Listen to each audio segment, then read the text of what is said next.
some people would say that LeBron should take the last shot and not pass it to George Hill, who goes to the free throw line and choked. Because of what J.R. Smith did, the choke job on that free throw where he clearly pulled the string and was short. Now, you can miss free throws. I get it, but it's the way that it kind of happened and just the look in his face before. Yeah.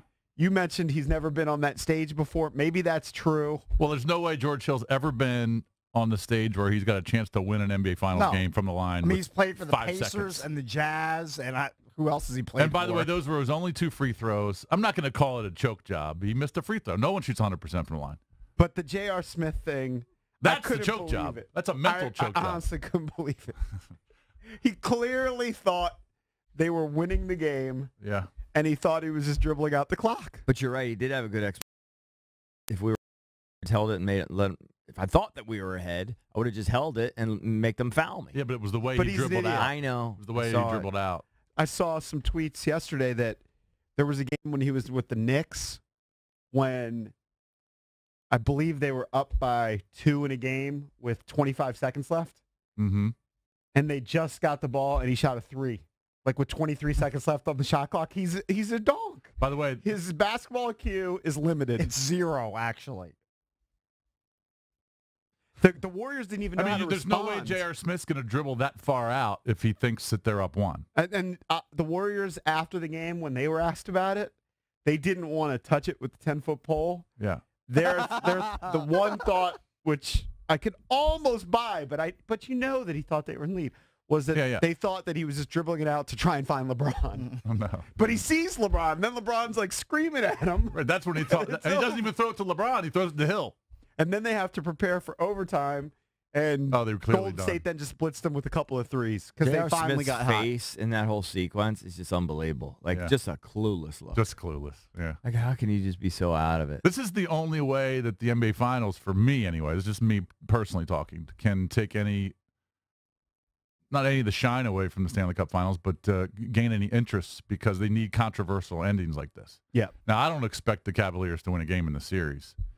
In fact, I would expect the Warriors to maybe even blow them out in Game 2. But if there's controversial endings like this, stuff to talk about, it'll pique my interest. Well, then there was the controversial ending because at the end of overtime, when Golden State has won the game, I can't remember the exact score. They're up by 7 or 8 points. 122, 114. Yeah. There's about 3 seconds left in the game, and the shot clock is about to expire, and Sean Livingston, who's not a three-point shooter, he's just out there. A lot of times teams just hand the ball over. He shoots the ball, and Tristan Thompson came out with his elbow. Now, the elbow wasn't at the face, but they kick him out of the game.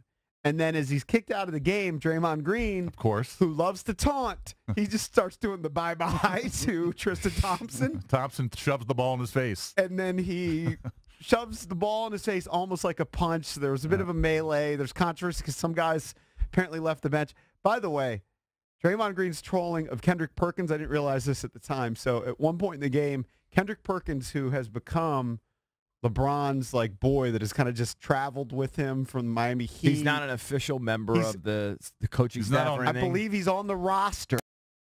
Suit. Okay, so he's not playing in games. He's in a suit. I guess he was chirping at Draymond, and Draymond started doing pom-pom things. Because he's a cheerleader. He's a good taunter. Yeah. Well, unbelievable ending. I can't believe you stayed up to watch it. There's no way I could have done it physically, but yeah, very interesting. And I'm telling you, I can't the can you imagine about how LeBron bitter versus LeBron Jordan? is when he goes in that locker room and he has to stare J.R. Smith in the face? Probably just gave him the silent treatment. Like, couldn't even talk to him. Well, they asked him afterwards if JR said anything to the team. He said, he probably nope. wants to kill him. I think it's just something that is left unsaid. Well, LeBron knows he has about 3, maybe 4 games left playing with J.R. Smith, and then his national nightmare is over. But I'll say this. The conversation about Jordan versus LeBron, I know you believe that LeBron can never get there, and maybe he will never get there recognized as the greatest player of all time. That gap is minute now. It doesn't matter, though. It's minute. It doesn't matter. You're going to have that opinion. I have my opinion. Everyone has their own opinion. It doesn't matter who the greatest is of all time. It's not like they play together. They don't play against each other. I mean, it's a different era. 8 straight finals, and what he's doing now. Look, there were times when he wasn't this good. Well- 7-8 years ago. He is way better than he's ever been. Well, he just single-handedly takes over the game every possession. And, you know, when he doesn't shoot or pass or is not involved in the play, it's kind of shocking. I don't know. Mm-hmm. When they took him out of the game, I thought it was shocking. I was like, what are you doing taking him out of the game? They barely took him out of the They game. barely did. He still But they played did 42. okay. He still played 48 minutes Played Or 48 played with 40 overtime. Right. with the OT. Yeah, I don't know. But game 2 on Sunday, the good thing is there's no conflict with the Caps games. Caps play Saturday and Monday, Yeah, but isn't the game at 9 o'clock again? 8 o'clock